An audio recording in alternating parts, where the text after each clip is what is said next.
when you have great coaches, then after you have great coaches, you get great players. You have a great organization, and you tell them one thing: just win. All right. Welcome to another episode of the Silver BlackCast. It's your brother Marquise here with your boy Rocco, ready to break down and recap the unfortunate Week 3 loss from the Raiders to the Washington Commanders. In this episode, we're going to talk about where the Raiders can improve, talk about who was a baller, where they struggle, and what led to this loss. But before you can do that, let's make sure we smash that like and subscribe button, because although the Raiders are on a 2 games winning streak, the information you're giving the Silver and BlackCast has never been better. So join the family, hit that like and subscribe button, and let's get this party started. So, Rocco, let's take us to first down, and let's recap this 41-24 loss by the Raiders. Talking about, first off, with your thoughts overall on the offense. The offensive line didn't give us a chance. In all honesty, I mean, that's the whole story. The offensive line played so poorly, especially in pass protection. It just never gave us a chance to even, execute at any kind of consistent level. Yeah, like you see, we'll get into that offensive line in a little bit in the second down. Spoiler alert, but really, yeah, they struggled and like you said, it hampers everything you want to do. Chip Kelly, we scored 24 points. It's the highest we've scored this year, and we did not turn the ball over, which isn't a coincidence to why we scored as much as we did. So technically, I think we did play better than we did last week, but we struggled in protections. That's been a constant problem, and that's really putting the offense behind the 8 ball. When you get a great gain here, then we get a holding, pull us back, or we run the ball and we lose 3 yards and you're behind the sticks. It's just a constant issue, and it's hard to be consistent with their offense when that's happening. Did see anything else on the offense? I thought Geno did everything humanly possible to make plays with the protection he was given. Obviously, Tre Tucker, great game. Hopefully, some kind of a breakout game. Hopefully, he builds on it throughout the season. Genty flashed. So, yeah, there's always – things are never as bad as they seem, right? Things are never as good as they seem. Things seem really bad right now. They're not as bad as they seem. You got to keep that in perspective. It's 3 games in. But, I mean, if we're talking about the offense, I don't know. There's not much more to talk about other than the offensive line. I will say the run blocking has gotten slightly better from week 2 from week 1. And then even last week I thought was a little improved. Still a long ways to go, yeah, to say the least. Yeah, they've gone from an F- to an F+, or at least a D-. Pretty much. But there has been some progress there. We ripped off some nice gains. They can't have, you can't have the 8, 9, 12. I think there was a 16-yard gain, but that's great. But then you can't have the -3, the -2 yards. It makes it almost impossible for Chip Kelly to call the game. Those are drive killers to start off behind the chains like that, behind the sticks. But with that said, I do see some signs of life with the run blocking. The pass protection, on the other hand, yesterday was abysmal. Yeah. Yeah. I mean, there's no other way to say that. He was under siege all day long, and it's been a constant issue. And it's something that we'll discuss later, but it needs to get better. And I love the positives you brought out. I did think that Ashton Genty showed why he was the 6th overall pick. Now, he couldn't show it consistently, a lot of that because of that offensive line problems, and some of it's on him. He's got to get a little bit better. But you did see that burst. You saw that power. You saw that decisiveness when he put his foot on the ground and took off.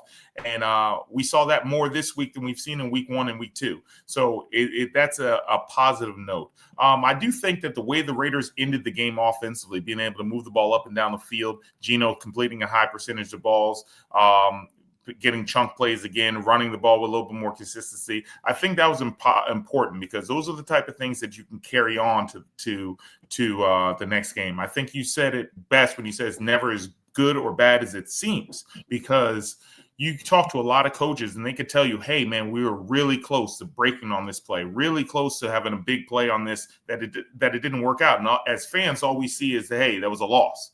But as a coach, you look at it and say, hey, if this guy holds a block for about half a second longer, Ashton Jeanty gets through that hole and he picks up 17 yards. So it's just a matter of milliseconds, the difference between having big games and losses. And so we're close to breaking in some of these things. And, I have confidence they're going to get there. Let's move on to the other side of the ball, defensive side. What's your thoughts on that side? They struggled as well. I mean, this was a total team, all three phases, total team loss. I thought they played at a pretty high level the first two games. Not so much yesterday. The run defense was really poor, and that's probably an understatement. And it really starts and ends there. Playing against a backup quarterback, I don't think we ever put Mariota in a position where we made his life difficult because they just ran the ball so successfully. We were on our heels the entire game, and that's that. Really, really poor game by the defense, along with the offense, and then, of course, the special teams as well. Yeah, you've seen a lot of clips of them running all over us, and unfortunately, that's the truth. You said it well. We gave up 201 rushing yards, and of those rushing yards, 175 of them were in the first half. And it was just a lot of it was just not getting off blocks and poor tackling, fundamental football. And these guys here, they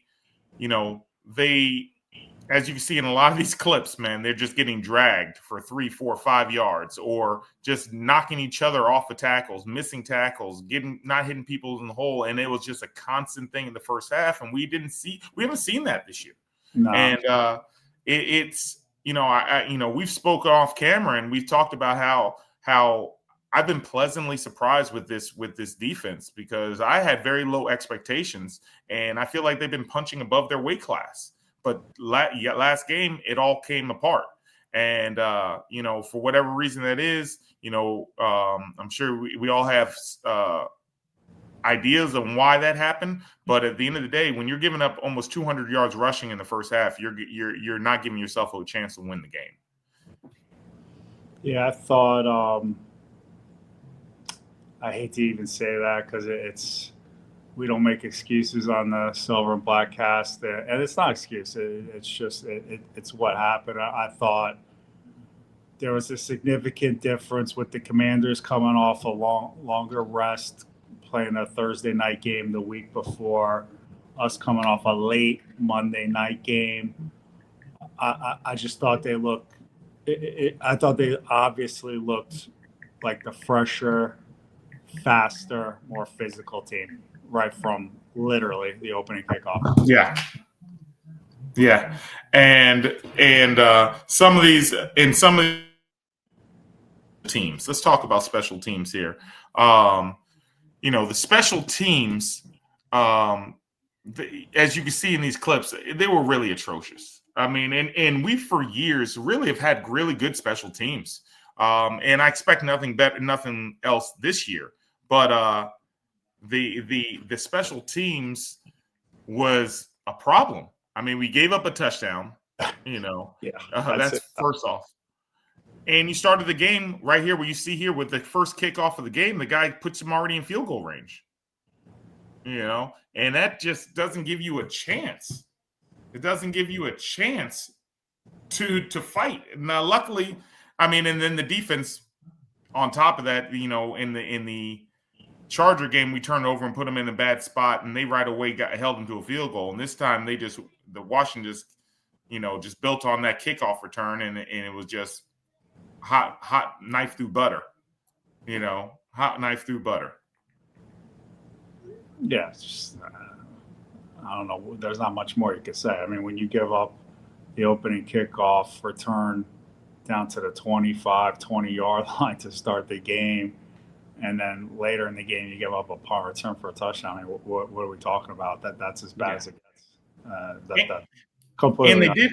And they did have a huge return also that got called back. Yeah, and meanwhile, our returns are non-existent. Yeah, absolutely. I mean, if we get to 35, I'm like, whoa! I'm like, that was a good return. I mean, I think there's something to be said to what you said about the rest time, because there's no reason for our special teams to fall apart like they did. And it was just literally every phase of the game, we just were operating at a suboptimal level. It was kind of crazy. And I know with it's these guys, the holes that these guys have, when you're looking at these clips, I mean, they have a whole sea to run through. Like, it's not like they made a guy miss. It's just like he's running down and there's nobody even close to him. I mean, it's crazy. Like, look at the size of that hole. It's like he missed one tackle there and then there's nobody else around him. And so I think you know, like you said, you don't want to make excuses, but I agree with you. I think there was clearly a different level in intensity, a different level in urgency from the two teams. And maybe it was because of the rest. Maybe it was, maybe Dan Quinn had a great game plan and had him more prepared. But in either case, it was not good on any phase. I don't have anything more to add to that. Yeah, it was a thorough butt whipping.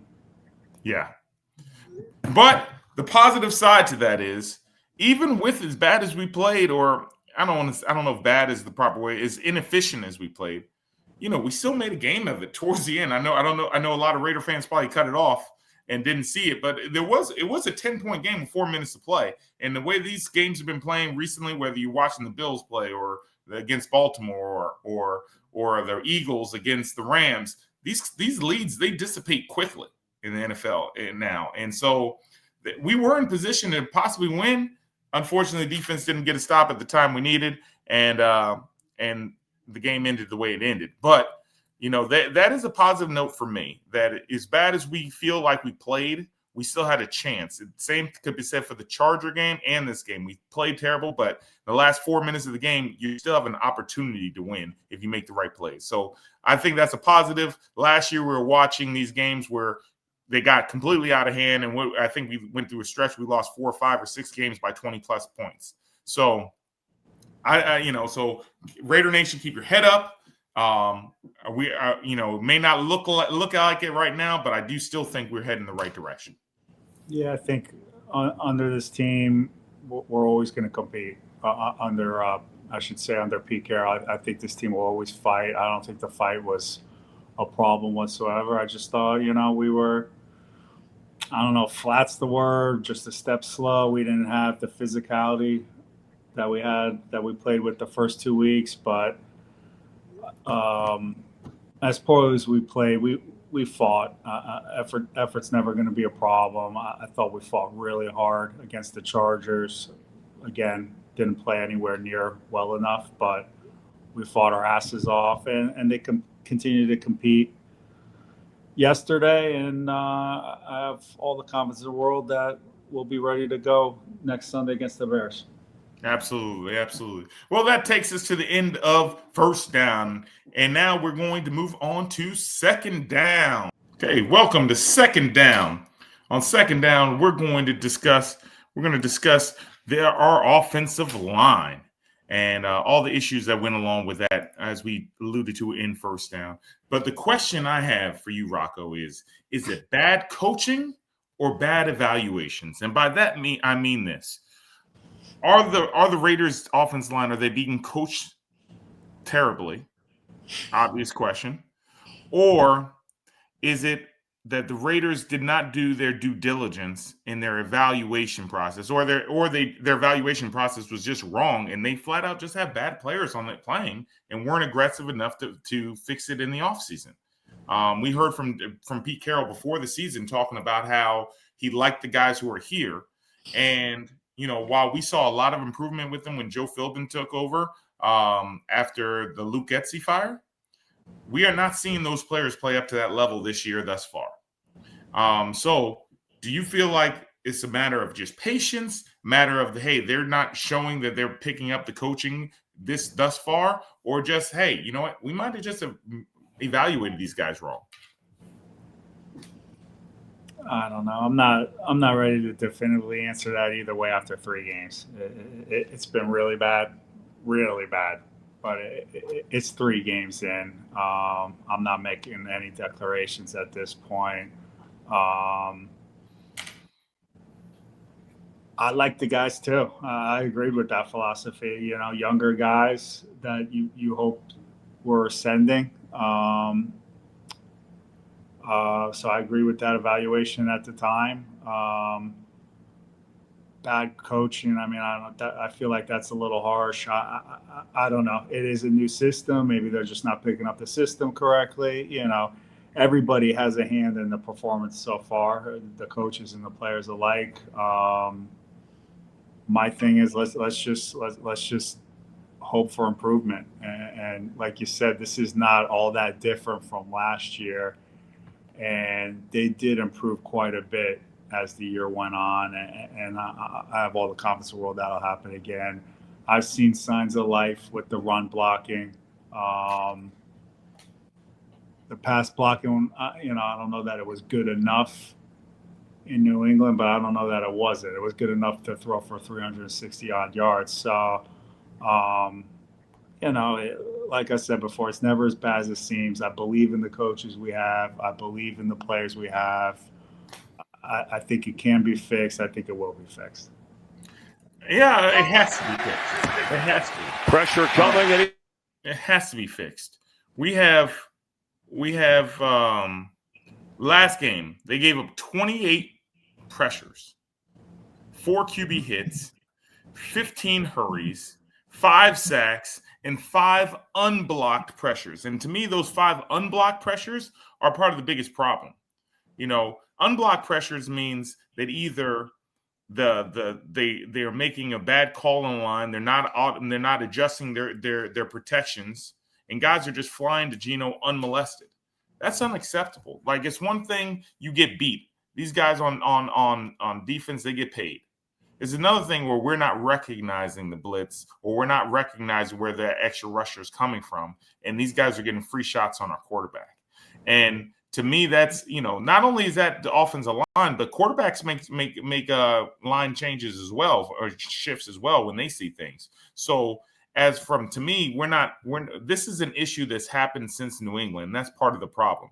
We've had a lot of these guys in New England. They were bringing a lot of pressure, and we were not adjusting to the stunts well.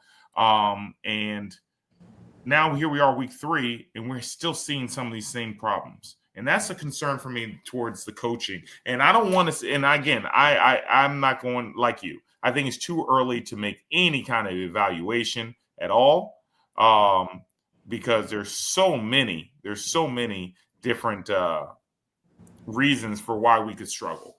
But I do think that coaching, we're not coaching to an optimal level.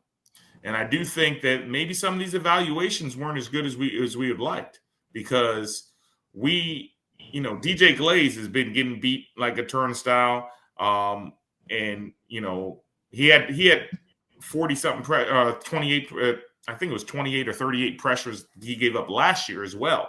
So he had problems last year, but he was a rookie and showed some promise. So maybe the evaluation was off on him. Maybe he'll get better. Maybe there's a lot of things that we'll improve, and I expect us to do so, because, you know, we've seen that before. But it is a huge concern. And to me, I'm not ready to say which one it is yet. And hopefully by the end of the season, we could sit there and say it was neither one. It just took time to develop. But as of right now, that offensive line is on pace to give up more sacks than any Raiders team has since 1967. So almost 60 years we haven't given up as many sacks as we're on pace to give up right now. So something has to change, because it's really hindering the offense. I don't know why you're making me watch all these over and over and over. Why don't you just take me out back and waterboard me? I don't know why we're playing these on a loop. But we beat this to death. It hasn't been anywhere near good enough. I really can't even talk about it anymore. The only thing I would add to that is we're talking offensive line. This is an overall blocking issue, and that is primarily the offensive line.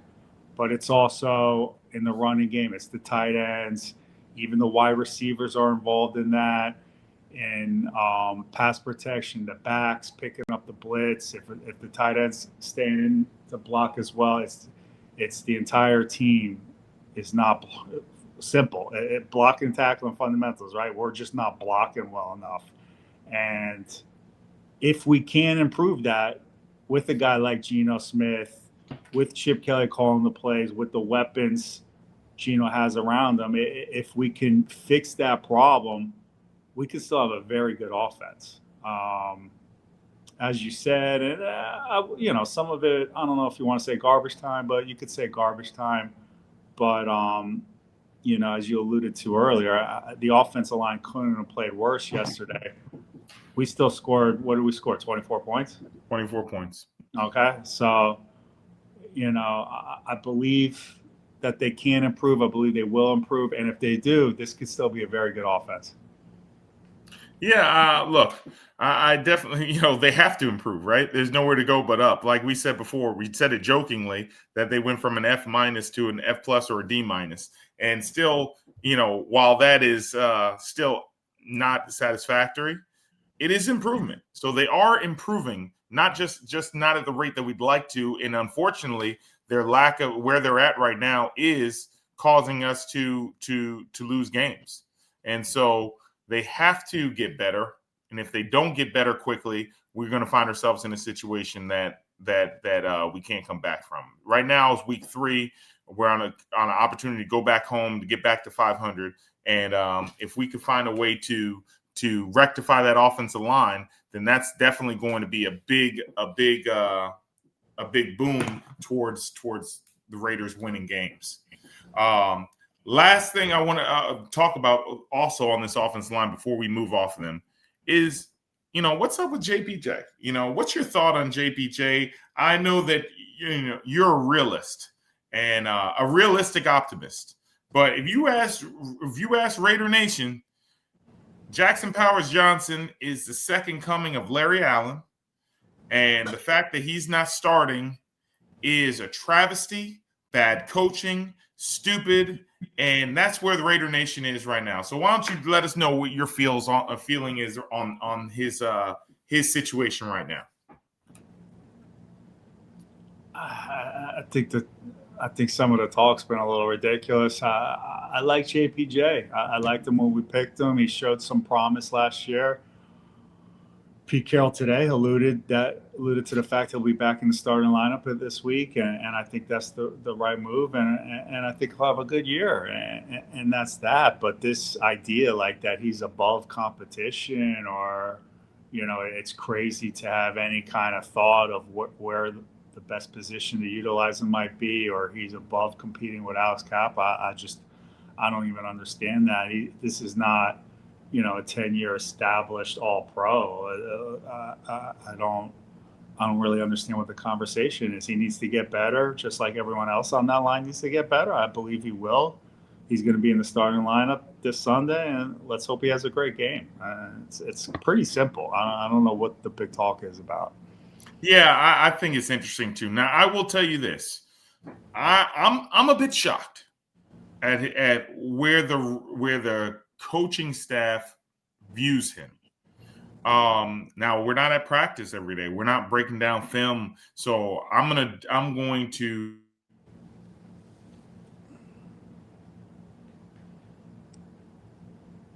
defer to their thought process. They are the professionals. They are the gurus, the experts. So I'm going to defer to them. But I'm shocked that currently he had to fight so hard for a position on what seemingly right now is a bad offensive line. I think that should tell most Raider fans how the level in which he's playing right now, where he's not an automatic boom starter on this line. So if you're sitting there complaining about Dylan Parham, you're complaining about Jordan Meredith's snaps, you're complaining about Alex Kappa and how bad he's playing. Well, the truth of the matter is JPJ has not played well enough to beat those guys out. Just flat out beat them out. And so, to me, that should be telling to Raider Nation. And hopefully when he gets it, now he's getting his second opportunity to go back out there, hopefully he runs with it and he plays as dominantly as Raider Nation thinks he should be playing. But to me, it's shocking to me that we're in this situation with JPJ on a line that's historically bad right now for the Raiders. Okay. I mean, I'm not as shocked as you, apparently. I mean, you're floored over there. I am. The floor, you're so shocked. I mean, the offensive line is bad. If you're a solid player, it should be no problem being able to be out there. I hear you, man. He won the starting job. You're acting like he didn't win the starting job. He got a concussion. He won by default. What's that? He won by default. The guy didn't practice for like 3 weeks. He was probably going to win the job anyways. He was the favorite to win the job. Either way, whether default or not, he was the starter. He got a concussion, and he's starting again this week. I don't know. You're acting like he hasn't seen the field all year. He's our starting right guard. You know, hopefully he plays great. And I don't really know what else to say about it. This guy was not a top 5 pick in the draft. Like, I would understand, like, if we use a top 10, top 5 pick on the draft and he's struggling, you know, to win a starting job, you know, maybe I would understand the point a little more. But, you know, he's a second-round pick. We're high on him, and we're still high on him. I hope he plays great this Sunday. I don't think it's any kind of huge story, though. You know, we talked about ad nauseum about Pete Carroll's philosophy that everybody competes for a job. Well, JPJ has to compete for a job too. And yeah, you're right. He hasn't been head and shoulders above the other offensive linemen, obviously. Right. And Raider Nation doesn't understand that. Well, you know, you heard it here, Raider Nation. JPJ needs to step it up. He ain't playing good enough to earn the job right now or to dominate that job. And we hope that he does. Okay, can we stop talking about the offensive line now, please? You're getting depressed over there, Rock? I'm about to pour a drink. Yeah. All right. Well, that takes us to third down. Second down is over, Rocco. You can get your drink. And we're going to move on to third down where we get to talk about our ballers for the week.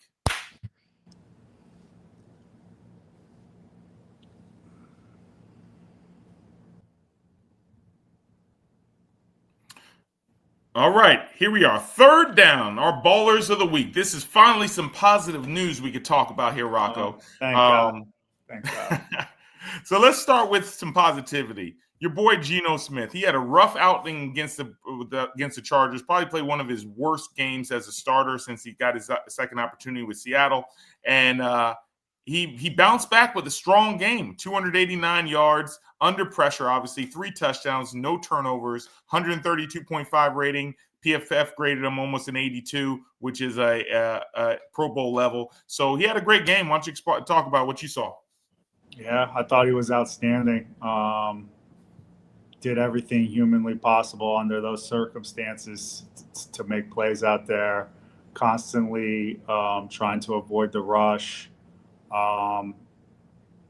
you know, to protect the ball as well as he did. Smith has to get rid of under that much pressure. Is a great job by him. You know, he was accurate again, just like that play there, making plays after the penalty. He gave us a chance. He did everything under his power that he could do. Yeah, I mean, Geno, I think it's a lot of people will sit there and say he got some of those stats in trash time or garbage time. But you know what?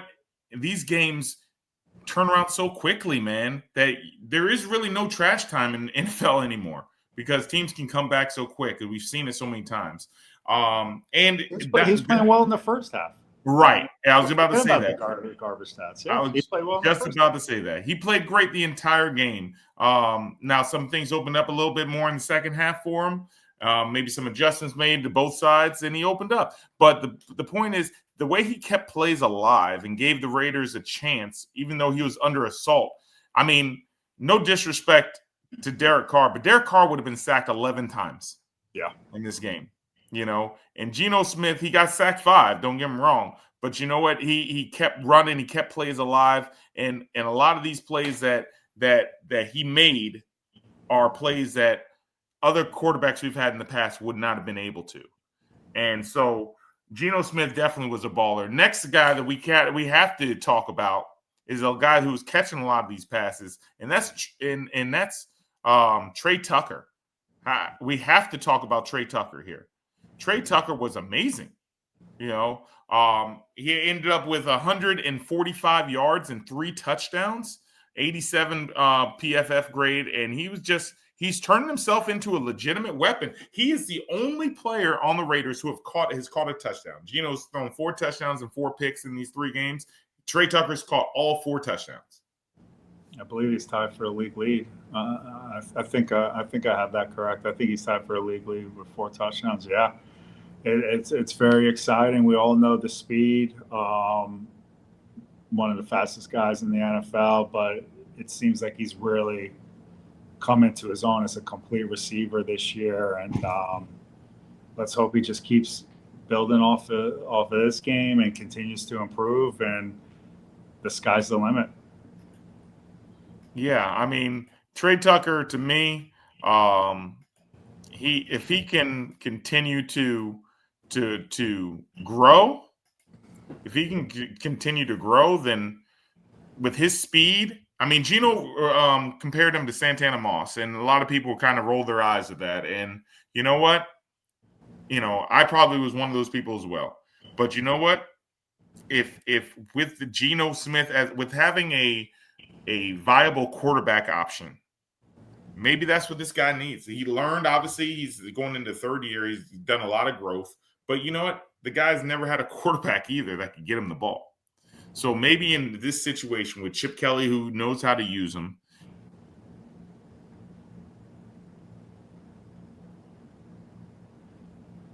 in a situation with a quarterback who gets him the ball and likes but what a great game for this guy. I mean, this guy, he's on track, right? I mean, he's I don't know exactly where his stats are, but he's averaging probably about 70 yards a game. He's on track for over 1,000 yards and obviously quite a few touchdowns if this pace were to continue.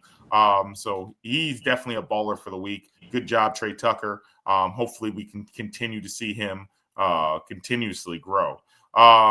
Another ball I got to talk about. Listen, under not having a huge game, but just Mr. Consistent, and that's Jacoby Myers. He ended up with 3 catches, 63 yards. Nothing to wow you, but you know what? Every game he comes out. You look at the end of the score sheet, and every game, every time, boom, Jacoby Myers, 60, 70, 80, 90 yards. You don't see Jacoby Myers 1 catch, 7 yards. He's consistent. And he's always doing his job, and that's why I hope the Raiders bring him back. I'll just mention one other guy, and that's probably as many ballers as yesterday's game deserved. I'll put Ashton Genty in that category too. I think, he's still a rookie. He's probably still making some mistakes. You see some of these film breakdowns. Maybe he's made, some mistakes on some of his reads, but I mean, when he's gotten pretty much any opportunity, he's made the most of it, and he flashes that talent, and that talent is tremendous. If we could just consistently give him a chance, give him space, I think he's just consistent all 3 games really, but more so yesterday because he got a little better blocking yesterday. He just flashes that talent. Why we made him such a high draft pick. We just got to give him a chance, and I think he'll be everything we thought he was when we drafted him. To me, Ashton Genty doesn't have that pop. Doesn't have that thing that makes him different. What's Ashton Genty's it factor? Because when you got it, and it pops. Those words from Ryan Clark. How's those words? What do you think about that quote about Ashton Genty not having the it factor after game 2? This was even before week 3. A week after last week's game versus the Chargers. I got nothing to say to that, bro. You know I am. And those stupid, shouty talk shows, I got nothing for it. I'm not even going to respond. Listen, let me tell you something. I'll respond. That's the most ridiculous comment that you could say. To me, that's the guy. And you know what? I like Ryan Clark a lot. And I would love to sit down and film with Ryan Clark one day and see what he sees. Because I'll tell you what I see, Ashton Jendi. I see a guy who's been hit at the line of scrimmage or behind the line of scrimmage 27 out of his 47 carries. 57% of the time hit at the line or behind the line. The guy's averaging a negative 0.1 yards per carry before contact. So he can't even average getting hit at the line of scrimmage. He's getting hit on average beyond the line of scrimmage, before the line of scrimmage. You know, this guy, you know, when he does get a hole, he's been explosive. He's been running people over. He's been making people miss. He is rated the number 4 overall in the league, most elusive back thus far. So the guy's elusive. He's powerful. He's fast. He's just not getting all the opportunity yet because of the offensive line. And when the offensive line starts kicking, and eventually I believe it will, Ashton Genty's going to explode. And guys like Ryan Clark, who are quick to just get people to click on his information or watch his broadcast, is going to be saying to himself, you know what? Ashton Genty does have that A factor. I was wrong. Because this guy is a star. He's special. He just needs to be in a situation that allows him to show it. And I'll get off my soapbox there. Please, let's stop talking about Ryan Clark. First it's the offensive line, now it's Ryan Clark. Hey man, I got a lot of bones to pick today. One guy last guy we got to talk about, because the guy, listen, he shows up every day. We take him for granted because he's so good. But Maxx Crosby. Maxx Crosby balled out as usual. I mean, he had 7 tackles, 2 tackles for loss, a sack, 2 quarterback hits. He needs to get a little bit more help consistently. I think a lot of guys have been playing pretty well on that defensive line, but consistently has to get a little bit more help. But Maxx Crosby was a baller as usual. He went out there and showed what he does every week. It's my favorite Raider of all time. Wow. He's up there for me too, though. I love Maxx Crosby. He earns it. He epitomizes what a Raider is.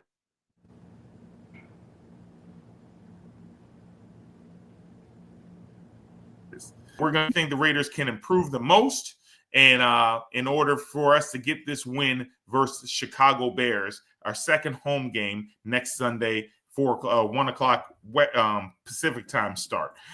So Rocco, what pops off to you that where you think we need to improve the most? And I know where you're going to go.